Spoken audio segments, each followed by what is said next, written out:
नमस्कार, आप देख रहे हैं सुनो यूपी और मैं आपके साथ राजेंद्र देव। शुरुआत करेंगे एक बड़ी अपडेट के साथ। निकाय के दूसरे चरण के प्रचार में भाजपा के दिग्गज नेताओं ने पूरी ताकत झोंक दी है। दोनों उप मुख्यमंत्रियों के साथ सरकार ने तमाम मंत्री चुनाव प्रचार में लगाए हैं। आज उप मुख्यमंत्री केशव प्रसाद मौर्य कानपुर नगर और कानपुर देहात, तो वहीं ब्रजेश पाठक इटावा, कन्नौज और औरैया में चुनावी रैलियां करेंगे। इसके साथ साथ मंत्री नंद गोपाल गुप्ता नंदी, हमीरपुर, महोबा, बांदा और चित्रकूट में पार्टी के उम्मीदवार के पक्ष में प्रचार करेंगे। पूरी ताकत भारतीय जनता पार्टी ने लगा दी है निकाय चुनाव में दूसरे चरण के लिए।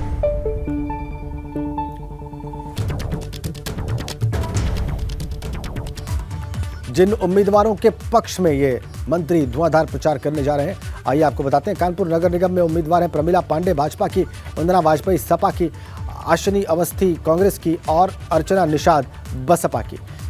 लेकिन प्रमिला पांडे के पक्ष में धुआंधार प्रचार कर रहे हैं भारतीय जनता पार्टी के नेता।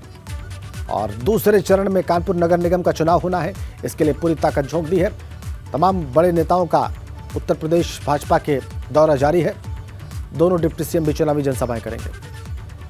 आइए आपको अलीगढ़ के बारे में बताते हैं। अलीगढ़ नगर निगम में उम्मीदवार कौन कौन है, देखिए। भाजपा से प्रशांत सिंघल मैदान में है, हाजी जमीरुल्लाह सपा से मैदान में है, सीपी गौतम कांग्रेस पार्टी के उम्मीदवार हैं और सलमान शाहिद बहुजन समाज पार्टी के उम्मीदवार हैं। और जैसा कि हम आपको बता रहे हैं, इन सब के लिए चुनाव प्रचार तो हो रहा है, लेकिन भाजपा के उम्मीदवार के पक्ष में सबसे ज्यादा बरेली नगर निगम उम्मीदवार कौन कौन है? उमेश गौतम भाजपा से, संजीव सक्सेना सपा से, कुलभूषण त्रिपाठी कांग्रेस से और मोहम्मद यूसुफ बसपा से।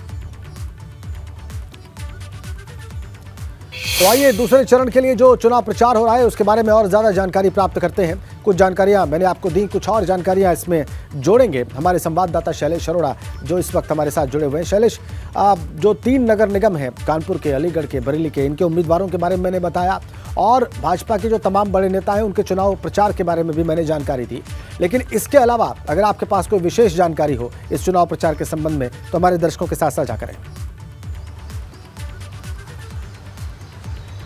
देखिए, निश्चित रूप से राजेंद्र, अगर इन दूसरे चरण के चुनाव को आप देखें तो 7 नगर निगम है, लेकिन ये 7 नगर निगम ऐसे हैं जहां पर कह सकते हैं सियासी दलों की असल अग्नि परीक्षा, अगर ये कहें तो शायद गलत नहीं होगा। वजह अगर आप देखिए तो सपा का गढ़ कहा जाता है कन्नौज, इटावा, औरैया, ये सब यहाँ पर देखिए चुनाव होने हैं। और वहीं पर आज डिप्टी सीएम ब्रजेश पाठक जो है वो चुनाव प्रचार करते भी नजर आएंगे। हालांकि अखिलेश यादव जो है वो पहले चरण के चुनाव का जिस दिन 4 तारीख को चुनाव हो उसके बाद से ही कर्नाटक में चले गए प्रचार करने, क्योंकि वहां पर भी चुनाव हो रहा है विधानसभा का, तो ऐसे में वो कर्नाटक में है।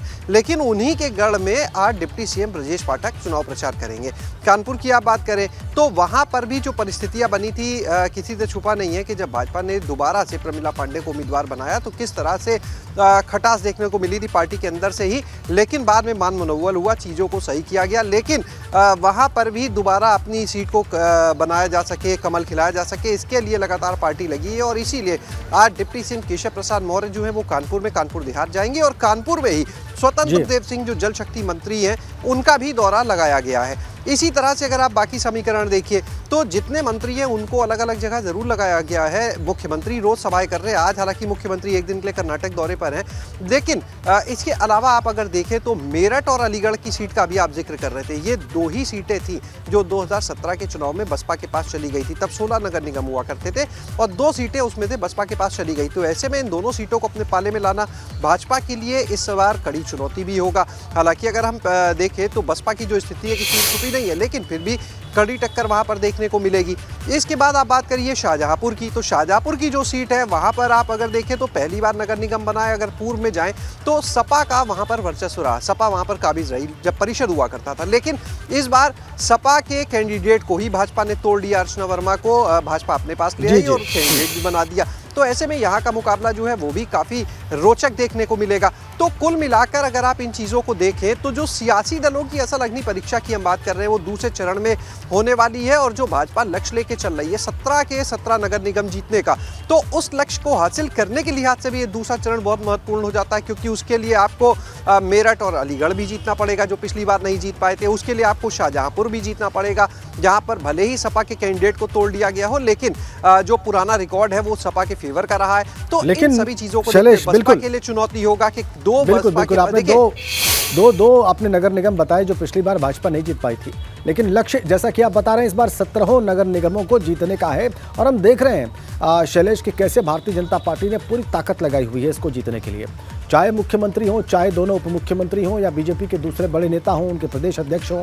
हमने सबको प्रचार करते देखा है, धुआंधार प्रचार करते देखा है शैलेश। लेकिन इस बार के प्रचार में और 2017 के जब चुनाव प्रचार हुए थे उसमें आप एक बात जो सबसे बड़ा फर्क महसूस कर रहे हैं वो भी बताइए। और एक बात और जो आपसे जानना चाहेंगे वो ये कि कर्नाटक में भी चुनाव प्रचार चल रहा है, वहां भी चुनाव शबाब पर है, प्रचार जोरों पर है, और उसमें भी मुख्यमंत्री को जाना है, तो उसके बीच में व्यवस्था कैसे बन रही है? देखिए, निश्चित रूप से इसमें कोई दो राय नहीं है कि जिस तरह से मुख्यमंत्री योगी आदित्यनाथ के ताबड़तोड़ दौरे चल रहे हैं वो हर तरफ चर्चा में है। और चर्चा सिर्फ भारतीय जनता पार्टी में या पब्लिक में नहीं है, बल्कि हम आपको बताएं समाजवादी पार्टी के कई ऐसे लोग हैं जिनसे हमारी बातचीत हुई और उन्होंने कहा कि जिस तरह से भारतीय जनता पार्टी में खुद मुख्यमंत्री इतने दौरे कर रहे हैं, चुनौती कहीं ना कहीं बड़ी इसलिए भी हो जाती है कि सपा अध्यक्ष अखिलेश यादव में उनका पूरा फोकस जो है वो फिलहाल हम देख रहे हैं निकाय चुनाव का पहला चरण देखिए बीत गया, राजेंद्र आपने भी देखा कितने प्रचार पे गए वो।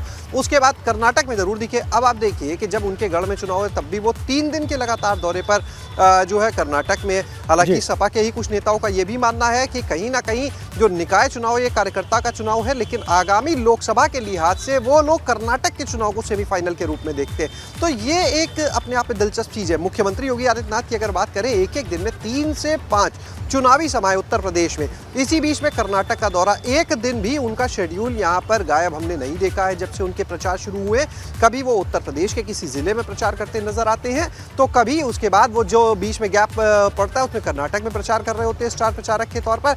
तो लगातार उनकी चुनावी सभाएं चल रही हैं, ताबड़तोड़ सभाएं चल रही हैं। 30 से ज्यादा सभाएं तो उन्होंने मुख्यमंत्री योगी आदित्यनाथ ने जो है अपने पहले चरण के चुनाव में की थी, माफ कीजिएगा 28 से 30 के आसपास। और उसके बाद अब आप देखिए दूसरा चरण जो है इसको लेकर भी उन्होंने कई सभाएं कर ली हैं। और कर्नाटक के बाद जब वो वापस आएंगे तो कल से फिर उनकी चुनावी कार्यक्रम जो है वो लगे हुए हैं, एक एक दिन में 3-3, 4-4 जिलों के, तो वो फिर से शुरू हो जाएंगे। तो निश्चित रूप से जिस तरह से पूरी भाजपा की टीम इस समय निकाय चुनाव में उतरी है, आपको ये लगेगा ही नहीं कि ये लोकसभा का चुनाव है या विधानसभा का है, आप समझ ही नहीं पाएंगे। कि कई लोग कहते हैं कि ये तो निकाय चुनाव है, कार्यकर्ताओं का चुनाव हुआ करता है, लेकिन इसमें मुख्यमंत्री का निकलना, लेकिन निश्चित रूप से इस चुनाव को अगर ये कार्यकर्ताओं का चुनाव है तो भी आप इसे भाजपा के नेता बहुत गंभीरता से ले रहे हैं, इसमें कोई दो राय नहीं है। वहीं जो दूसरे विपक्षी दल हैं उनके नेता चुनाव प्रचार में दिखाई नहीं दे रहे इसके मुकाबिल, और इसलिए भी चीजें चर्चा का विषय तो बनेंगी ही। शैलेश, आपने बिल्कुल ठीक कहा, और विपक्षी दल भी इस पर चर्चा कर रहे हैं। बहुत बहुत धन्यवाद आपका इन तमाम जानकारियों के लिए जो आपने दर्शकों के साथ साझा की। निकाय के दूसरे चरण के लिए भाजपा जमकर प्रचार कर रही है। रैली के बरेली के आईएमए हॉल में हुए कार्यकर्ता सम्मेलन में पहुंचे भाजपा प्रदेश अध्यक्ष भूपेंद्र चौधरी ने कार्यकर्ताओं में जोश भरने का काम किया। उन्होंने कहा कि सिर्फ भाजपा में ही कार्यकर्ताओं के लिए आरक्षण है, ये सपा और बसपा में नहीं है। बीजेपी में ही कार्यकर्ताओं के लिए आरक्षण है, किसी दल में नहीं है। मुलायम सिंह जी की पार्टी सन 92 से मुलायम सिंह जी ने समाजवादी पार्टी का गठन करा, आज अखिलेश यादव तक ही पहुंची है 30 साल में। चाचा ताऊ को भी कोई संभावना नहीं है जी, बेचारे पीछे ही, मैं आगे कोई मतलब नहीं। आप बताओ। और मेरा तो देखो आउट ऑफ टर्न प्रमोशन हुआ, मैं तो कभी प्रदेश कार्य समिति का सदस्य तक नहीं रहा। आप समझो, प्रदेश की ये सब लोग, सलील जी भाई साहब लंबे पदाधिकारी हैं, संतोष को तो 10 साल हो गए पदाधिकारी बने हुए प्रदेश में, ब्रज बहादुर जी भी लंबे से पदाधिकारी हैं। मैं ये पदाधिकारी रहे, मैं कार्य समिति का सदस्य भी नहीं रहा, और कार्य आरक्षण का लाभ लेकर हम जैसे लोग कहीं तक नहीं पहुंचे। बहुत रोचक राजनीतिक टिप्पणियां की भूपेंद्र चौधरी ने। उन्होंने कहा कि उनका आउट ऑफ टर्न प्रमोशन हुआ है, वो कभी प्रदेश कार्य समिति के सदस्य भी नहीं रहे। आगे बढ़ते हैं, एक बड़ी खबर है, सीएम योगी आदित्यनाथ आज कर्नाटक में रैली करेंगे और कर्नाटक में अलग अलग जगहों पर वो जनसभाएं करेंगे, रोड शो करेंगे। सीएम योगी 4 जगहों पर चुनावी जनसभाएं करेंगे, 3 रोड शोज भी करने का उनका कार्यक्रम है आज का। राज्य में भाजपा ने अपने सभी बड़े नेताओं को उतार दिया है। जेपी नड्डा, हेमंत बिस्व शर्मा सहित करीब 140 बड़े नेता बीजेपी के लिए हर विधानसभा क्षेत्र में पहुंचने की कोशिश में है। अमित शाह भी आज कई जगहों पर प्रचार करेंगे और जवाब में कांग्रेस ने भी उत्तर भारत से आए नेताओं की फौज उतार दी है। कर्नाटक में चुनाव प्रचार का युद्ध जोरों पर है।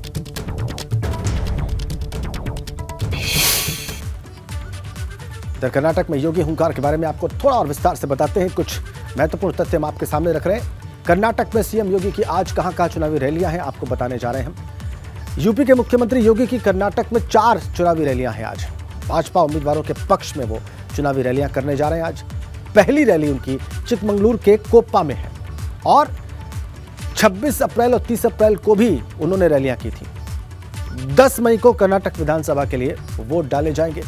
10 मई कर्नाटक की 224 विधानसभा सीटों के लिए मतदान की तारीख है और 13 मई को कर्नाटक में विधानसभा चुनाव की मतगणना होगी, परिणाम घोषित होंगे। गुजरात चुनाव में भी मुख्यमंत्री योगी ने 25 सीटों पर गुजरात में प्रचार किया था और जिन 25 सीटों पर उन्होंने प्रचार किया उनमें 18 पर भारतीय जनता पार्टी जीत गई। तो ये बहुत अच्छा स्ट्राइक रेट था।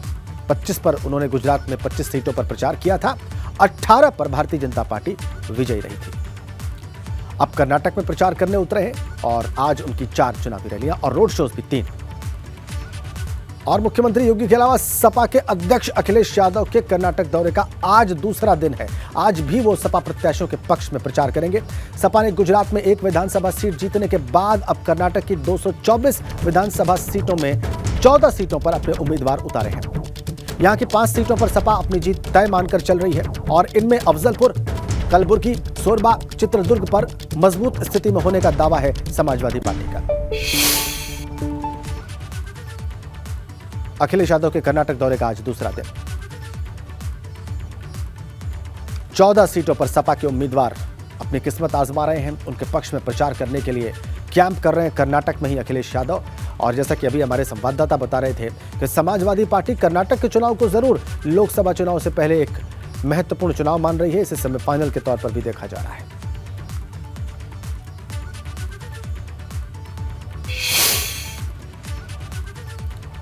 और आपको बताएं कि निकाय चुनाव के बीच रामपुर की स्वार विधानसभा सीट पर भी 10 मई को उपचुनाव के लिए वोटिंग होनी है और यहां से भाजपा के गठबंधन अपना दल एस ने शफीक अंसारी को मैदान में उतारा है, लेकिन टिकट न मिलने से नाराज हमजा मियां ने अपनी चुप्पी तोड़ी है। शफीक अंसारी के प्रचार में शामिल नहीं होने पर उन्होंने कहा कि पारिवारिक समस्या थी, अब वो प्रचार में शामिल होंगे। रामपुर की स्वार विधानसभा सीट पर उपचुनाव हो रहे हैं, लेकिन इस सीट पर पिछली बार अपना दल के जो प्रत्याशी थे नवाब हैदर अली खान और हमजा मियां, वो अभी तक स्वार में चुनाव प्रचार के लिए नहीं पहुंचे हैं। लोगों में चर्चाएं हैं कि हमजा मियां क्यों नहीं आ रहे हैं, क्योंकि इस बार अपना दल एस ने शफीक अहमद अंसारी को प्रत्याशी बनाया है। हमजा मियां हमें मिल चुके हैं, उनसे मुलाकात हो गई है, इनसे बात करते हैं। सर, ये बताइए, आप पार्टी प्रत्याशी को लड़ाने के लिए स्वार चुनाव प्रचार में कहीं नहीं जा रहे हैं। आखिरी मरहला चल रहा है, आखिरी हफ्ता चल रहा है, 4-5 दिन बचे हैं, 10 तारीख को मतदान होना है। क्या वजह है, क्यों दूरी बना रखी है? मेरे कुछ पारिवारिक समस्याएं थी, फैमिली में कोविड हो गया था, तो इस वजह से मैं खुद क्वारंटीन में था, मैं रामपुर में नहीं था। आज आए थे प्रत्याशी, मेरी उनसे बात हुई है। मैं तो पार्टी के साथ हूँ, पार्टी का जो भी निर्देश आदेश है, और अनुप्रिया जी हैं, आशीष जी हैं, माननीय मुख्यमंत्री जी के जो जिस आदेश है उसके अनुसार पार्टी के साथ। मेरे आज भी कम से कम 150-200 आदमी आए थे, सबको समझाना होता है, सबसे बात हुई है। बाकी मैं जिन यहाँ मुझे जाना है मैं जाऊँगा। चर्चा तो यहाँ तक होने लगी थी कि आपका संपर्क आजम खान परिवार से हो गया है, बात हो गई है, आप चुनाव प्रचार में नहीं ऐसा है, जितने लोग आज की डेट में आजम खान का विरोध कर रहे हैं वो बाद में विरोध कर रहे हैं। अच्छा, आजम खान का विरोध सबसे पहले और सबसे ज़्यादा इस घर से ही रहा है, और जब से मैं राजनीति में आया हूँ तो विरोध की गतिविधियाँ बढ़ गई हैं, और जितना मैंने विरोध किया है मैं मानता हूँ ज़िले में किसी ने नहीं किया है। देखिए, हमजा मियां हमसे बात कर रहे थे और पहली बार इस चुनाव में जब से ये प्रत्याशी डिक्लेयर हुए हैं, पहली बार उन्होंने मीडिया से बात की। उनका कहना है कि वो किसी पारिवारिक मजबूरी की वजह से रामपुर से बाहर थे, इसलिए स्वार चुनाव प्रचार में नहीं गए थे। आप हमें वो बहुत जल्द स्वार में चुनाव प्रचार करते हुए दिखाई देंगे। Vaidur Rahman, ABP news network, Rampur. Gorakhpur में निकाय चुनाव के पहले चरण का मतदान समाप्त हो चुका है और अब काउंटिंग का इंतजार है। वोटिंग के बाद ईवीएम को कड़ी सुरक्षा के बीच गोरखपुर विश्वविद्यालय में बने हुए स्ट्रांग रूम में रख दिया गया है। सपा के कार्यकर्ता ईवीएम की दिन रात रखवाली कर रहे हैं। उन्हें डर है कि कहीं ईवीएम चोरी ना हो जाए या फिर उसमें किसी तरह की गड़बड़ी ना कर दी जाए। सपा की मेयर प्रत्याशी काजल निषाद भी स्ट्रांग रूम के बाहर डेरा जमाए हुए हैं। उनका कहना है कि ईवीएम की रक्षा करना उनका कर्तव्य है। जीत हार का डर उन्हें नहीं सताता। निष्पक्षता के साथ सरकार रहे तो किसी को कोई डर नहीं सता रहा है। यहाँ ईवीएम पर पहरा दे रहे हैं समाजवादी पार्टी की प्रत्याशी जो है काजल निषाद जी हैं और इसके साथ ही जिलाध्यक्ष ब्रजेश गौतम जी, तमाम जो साथी ये लोग समाजवादी पार्टी कार्यकर्ता हैं, ये लोग लगातार यहाँ पर पहरा दे रहे हैं। दिन रात 3 शिफ्ट में पहरा हो रहा है और काजल जी खुद हमारे साथ है। ऐसी क्या ज़रूरत आन पड़ी कि ईवीएम पर पहरा देना पड़ रहा है? ज़रूरी है क्योंकि सरकार जो है वो तानाशाह वाली है। निष्पक्षता के साथ जो चुनाव होता है वो उन्हें अच्छा नहीं लगता है। तानाशाह करती है, वोटों को चुराती है और घपला करती है, घोटाला करती है, बहुत सारी मनमानीपन यहाँ चलता है।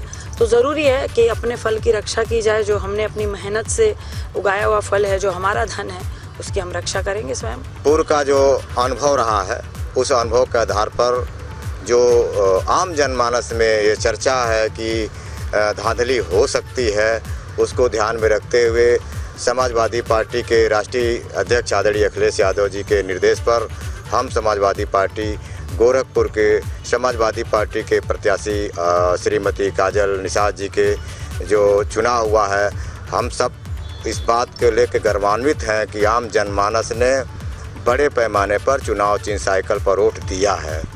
अब वोटों की रखवाली के लिए गोरखपुर विद्यालय में सेंट्रल जोन डेलीगेसी जो भवन है, जो कक्ष है, उसके बाहर समाजवादी पार्टी के कार्यकर्ता, पदाधिकारी, नेता यहाँ जमे हुए हैं। ये बताइए कितनी शिफ्ट में आप लोग यहाँ पर आ रहे हैं? 3 शिफ्ट में हम लोग लगातार यहाँ पे रह रहे हैं। तमाम नौजवान साथी है, खुद जिलाध्यक्ष जी आप देख रहे हैं, हमारी प्रत्याशी जी, सारे लोग यहाँ पे। और हम लोगों ने 8-8 घंटे के लिए शिफ्ट बनाई है और उन शिफ्टों में नौजवान और सीनियर लीडर सारे लोग हैं और हम लोग लगातार 24 घंटे यहाँ निगरानी कर रहे हैं। नहीं, ड्यूटी नहीं रात में करें, लेकिन हम लोग सभी लोग सहयोग करने के लिए यहाँ हमेशा रहते हैं। हर शिफ्ट में आते हैं यहाँ पर, ताकि जो सरकार की जो मंशा है उसको हम समाजवादी साथी उनका जवाब सही तरीके से जवाब दे सकें।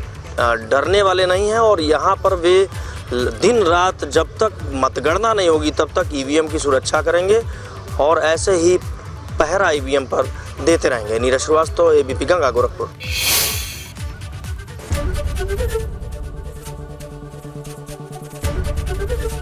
एबीपी गंगा, खबर आपकी, जुबान आपकी।